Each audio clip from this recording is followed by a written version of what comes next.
Hi everybody, welcome to a new video from Book Blubs. My name is Sandra and I will be taking you through Dark Heir, which is the second book in the Dark Rise trilogy by cspacat.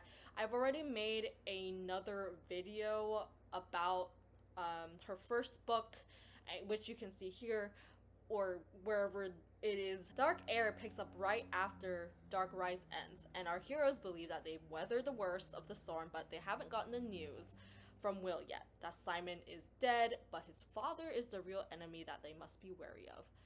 I'm gonna give a super broad plot overview and get right into what I didn't like and what I did like. So the world-shattering realization that Will goes through at the end of the first book is that he is the reincarnation of the Dark King. No one knows this yet, but if you're a trilogy girly, you know that he's going to reveal that at the end of the second book somehow, and then it's gonna build up to some big revelation. Party is pointed towards direction of Italy by this magical stone thing called the Elder Stone, and when they try to get there through the portals, because they also find that there are portals around where they are, where the stewards were. One of the Janissaries, I think, and Elizabeth are separated from Violet, and Violet's separated from Will, Cyprian, and Grace. So there's like 3 separate plot lines we're following through in the second book. It's, to her credit, it's like not as chaotic as you would think. Will's party is stuck playing as James's escorts because they somehow landed right at a dig run by Sinclair's men to find the entrance of the Dark King's palace. And Violet got kidnapped, got sent to this like lion tamer thing, and my cat is in the way soon. And she's told that she has to kill her brother in order to become a true lion. Oh baby, please get out the way, thank you. And they never really specify what being a true lion means, other than like you just get stronger. So it's like, okay. And then Elizabeth, through an outrageous turn of events, finds out that her sister is alive, but it's not actually her sister. It's a born again, as the Light's champion from the old days. His name is Visander, and if you're still sticking with me here, great. They find stuff out, like revelations, and this is a really quick recap of it. Elizabeth finds out that Will's the Dark King. Violet finds out that she has to kill her brother to be a true lion, and some other thing that I can't tell you because I think was so genuinely not important that it slipped my mind. Like, I remember everything else except for that. Will, he finds the most damning thing, which is, Will's party, is that anyone who dies of this white death thing, because it's been, like, running rampant in the mine, the dig, and locals have been afflicted, with this white plague, whatever, is gonna be born again as someone from the old day. And you can think of all of them as a Dark King ally. It sounds like they're all part of the Dark King's, like, army kind of thing, so it's not like good people can come back, except for Visander. He was the only one exception, to our knowledge, that he's the only one exception. Will gets found out and revealed that he is actually a Dark King because all 3 parties converge at the same area at the same time, and Elizabeth says, "You're actually the Dark King, you killed my sister, blah blah blah." They all immediately hate him and reason away every piece of goodwill that he's ever shown throughout this entire journey, and says, "Oh, you're just trying to manipulate us, you're just trying to get us to do this thing for you, you weren't actually our friend," kind of thing. Super broad strokes. I'm not even gonna get into the romance because that's where the pros come in. Again, it is such a good piece of romance. It has all of the stuff that cspacat is known for in Captive Prince, and I'll get into that. First, most of the lore and the setting was set in the first book, so the second book wasn't as bogged down by exposition. I think that the pacing was so much better in the second book than it was in the first book, and it's because she had laid out the groundwork. So it was like actually easy to read. I didn't have to like stop and resume that much because I was just so like, oh my gosh, it's just nothing happening. It's just people telling me stuff.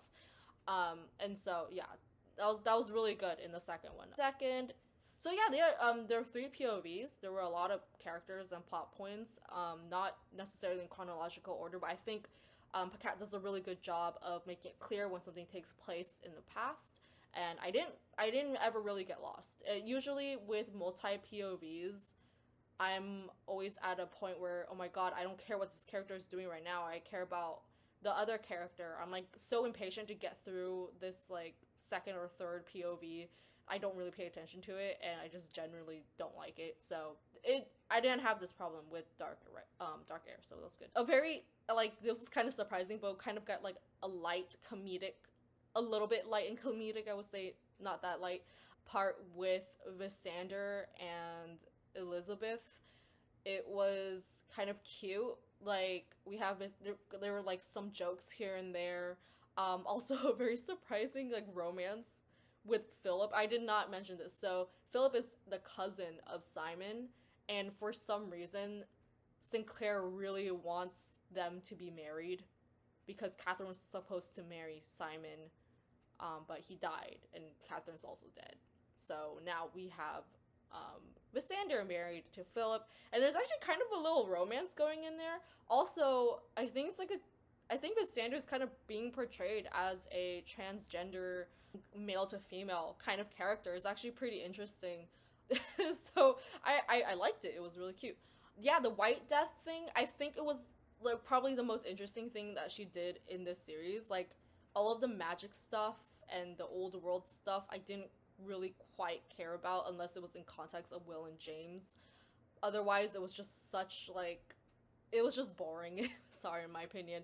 But the White Death, like the whole revelation, the clues that led to the big reveal, the requirements and how it worked, I thought it was a really good piece of writing, and I wish that she kind of like introduced it in the first book. But, you know, what can we do? And Will and James, alluded to earlier, I think their scenes just got a lot better because of the increased stakes. Pacat's strength in character dialogue and interaction when they're like proper stakes is so good here. This is our favorite thing to write, and there's just so much more care in what words are necessary and what words were not, unlike, well, you know, the first book. Those are all the pros, and let's get into what I did not like. So Violet's plotline, if you can tell, I did not put that in the pros because it was just so unnecessary.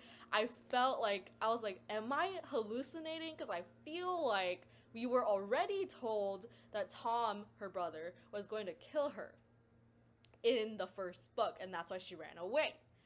Did we not, like, were we not told that? I'm very confused. I thought that was already a thing, but she treats it as if it's a revelation.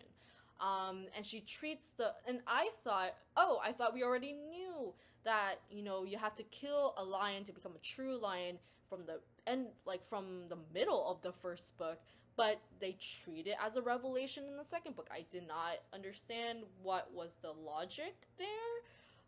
The second thing, and I can't believe I'm saying this, but the one straight heterosexual romance, like, you would think you could just write a romance. It doesn't matter if it's like gay, lesbian, straight, like, it's just funny. It's not good. The one straight romance is between Cyprian and Violet, and sorry, kind of spoiler, I mean, this whole thing is a spoiler, but at the very end, like very, very end, Cyprian kisses Violet, and I'm like, this is so weird. Maybe it's because I zoned out whenever Violet and Cyprian were mentioned in the first book, but let's be real, I never really thought they had any sort of romance going on. I thought it was like a very like, oh, we both lost someone very important to us, you know, trauma bond kind of thing. But no, it becomes a romance, and it's weird because in the second book, they don't even interact for like 99% of the book because again, they're all separated. So it was like I didn't get like a visceral feeling like I did with Rey and Kylo in the end of the last Skywalker. It wasn't that bad, but it did come out of the blue as much as that one did. I'm sorry that it was weird. Third, the weird magic system, and I'm gonna have to go on a tangent here. And I have stuff that I've written down to talk about this. So forgive me, I'm not looking at the camera. So anyway, there's an Elder Stone. I briefly mentioned it. So it's an object that shows up twice. And unlike other objects, it doesn't like it doesn't just like stay as a physical object. It actually disappears the more you use it. They don't really explain how it works. You're just supposed to understand that the conscience of the elder that died at the end of the first book has somehow been transported or like moved to this Elder Stone. They then bring it again in the second half of this book where a guy is just telling what happened to their unit, their faction, because they were like different groups of stewards around the world, and like their faction got destroyed because of the White Death. And then I was like, okay, well, that's weird. I thought it was only elders that could use it, but I guess just anyone who has access to this stone can use it and record a message. That's the thing. I was like, oh, I thought it was like the conscience was speaking through the stone, not you can record. Like, I think it's just an ancient voicemail / FaceTime device. I think that's just what it is, and it's weird. It doesn't have like a set rule. Okay, it's weird. Another time where we have another magic system that I didn't quite understand was Will's. So sorry. At the end of the first book, or sometime in the first book, they mention very briefly that Sinclair has these S's branded into people's like skin to show that they're part of, his crew. And he can use that to basically like live through that person. If he can like jack a person's like conscience, I can't say that word, and can see and speak and hear and feel as that person does. So that's how he has his like reaches in every single person in his crew, and it's a power that was inherited in all of the Dark King's children. So obviously, Will, being the reincarnation of the Dark King himself, can use this power. When we're first introduced to him using this power, he has to touch the skin, or he has to touch like the brand of the person, and then he's able to like go into that network of like minions and just pinpoint like where people are, and he's just so good at it. He just knows how to do this innately. Like, he helps Violet out in this way. Violet doesn't know that he's doing this, obviously, because it's a Dark King power, so he doesn't tell her. So he's able to do this by touching someone's brand. Then later on, he somehow, out of the blue, we don't even get like a little text saying, oh, he remembers when he was the Dark King did this. No, he just does this. He draws an S in the mud and then touches it, and he's able to use his power. And this is just so, it's unexplained, comes out of nowhere. I felt like every single, like, the magic introduced in this book, except for the White Death, was like a Deus Ex Machina kind of trope. Like, it was just very convenient, very overpowered, and it's very silly because this book is supposed to be a dark and gritty book, but it's not, because I laughed when I was like, okay, you can just do that now, Will? Alright. Anytime a side character is introduced in this book, they're important in some way or connected to the old world. Alright, I have proof. So, in Elizabeth and Visander's case, they run away from Sinclair's men, and they, let me backtrack. When Elizabeth got taken and kidnapped by Sinclair's men, she runs and she finds this guy, and this guy turns out to have been an ally of the white lady. Or sorry, the lady white? I don't, yes, the white lady. I'm being weird. So he's like, "Oh, you're the descendant. I'm gonna go help you. Here, you need to find your sister Catherine. I know where she is." So he takes her to Visander, and then got killed because Visander's like lashing out at every single person because he doesn't trust anyone. But anyway, he's dead. And then later on in their journey, they're like, we have to go. No, sorry. The first guy was like, you have to go to this place. So they're like, okay, we're gonna go to this place. They go to this place, and they somehow get found by people who are literally, one of them is the descendant of the midwife that delivered Will into this world from the lady in white. And I'm like, that's ridiculous. Okay, everyone's connected. Okay, and then it's so ridiculous. It gets to this point where Will's party has to try to evacuate like the locals that live in the village surrounding the dig site. Like, hey, the White Death is gonna come and kill you all. You all have to leave.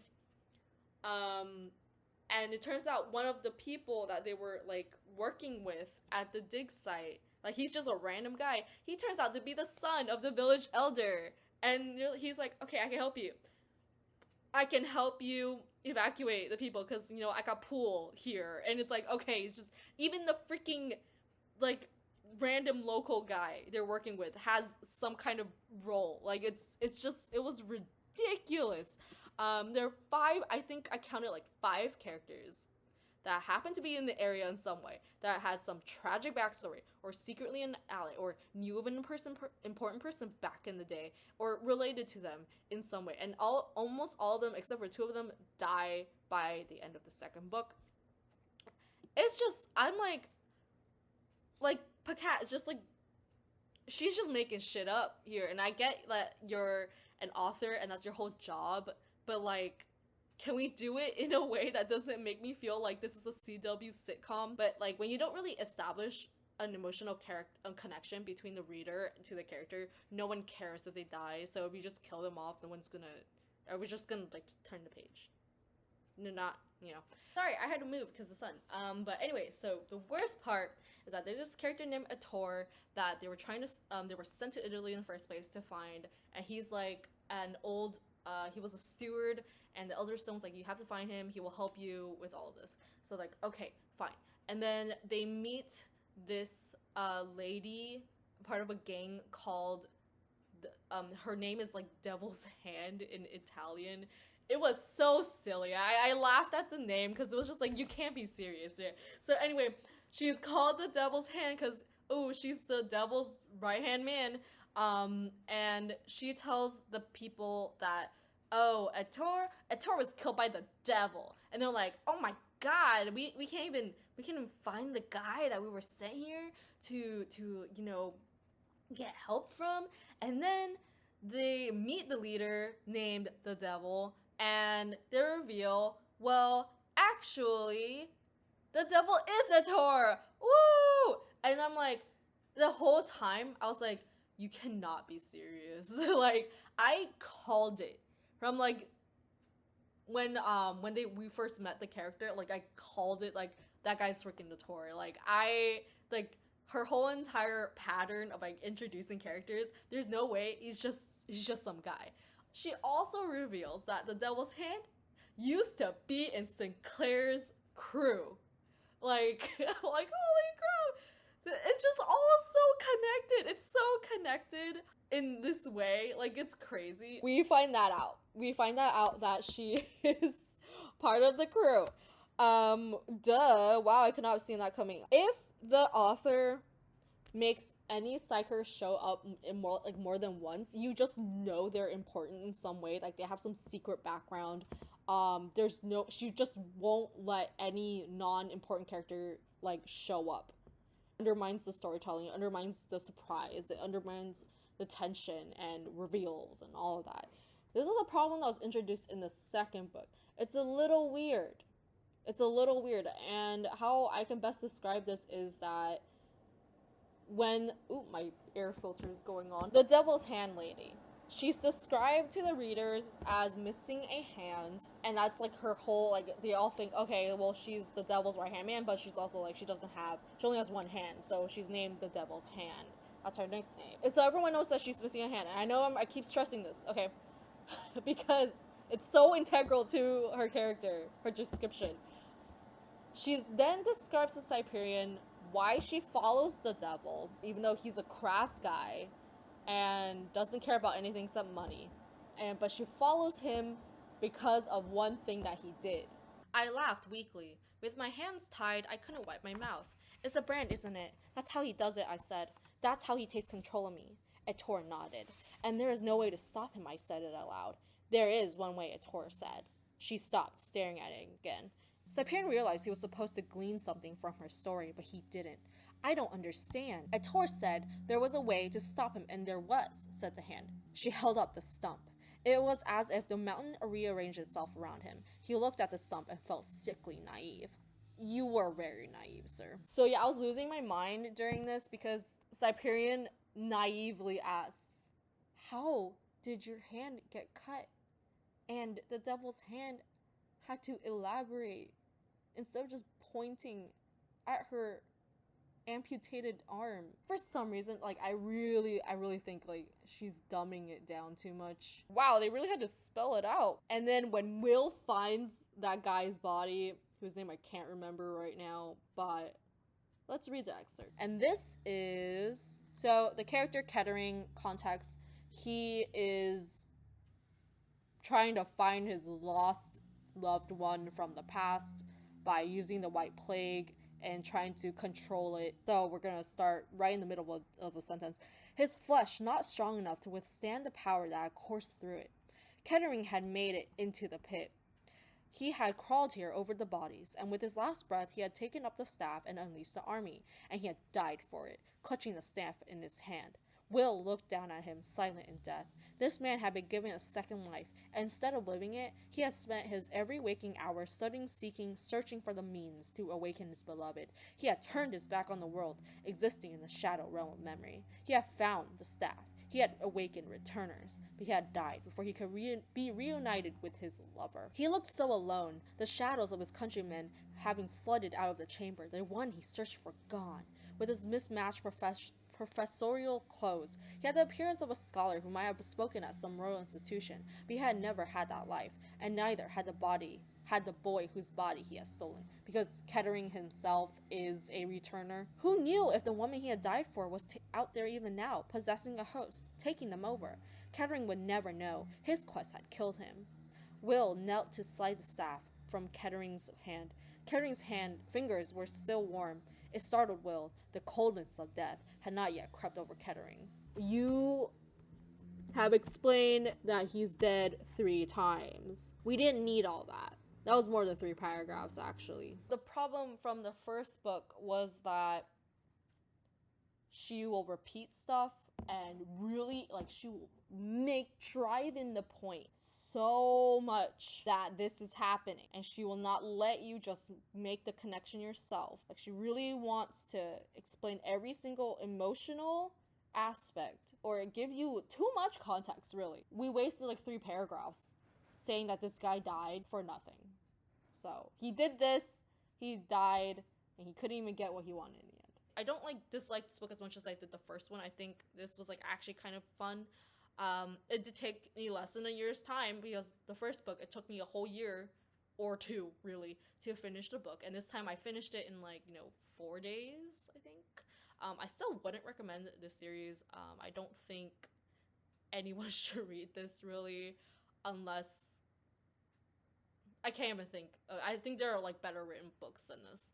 And I'm continuing this because I want to know how Will and James ends up, and I have a theory. Cspacat trying to be Will isn't the Dark King. Will is going to be working twice as hard to prove to others that he's not evil, and that's his whole arc. That's what he's gonna do in the future, whatever. So I give this book a 2.5 out of 5. It's not a book I will reread. But if she ever comes out with a bonus, a side story extra just for Vasander and Philip or Will and James, I will buy that. I will actually buy it because I think those two character dynamics, I think she did so well with them.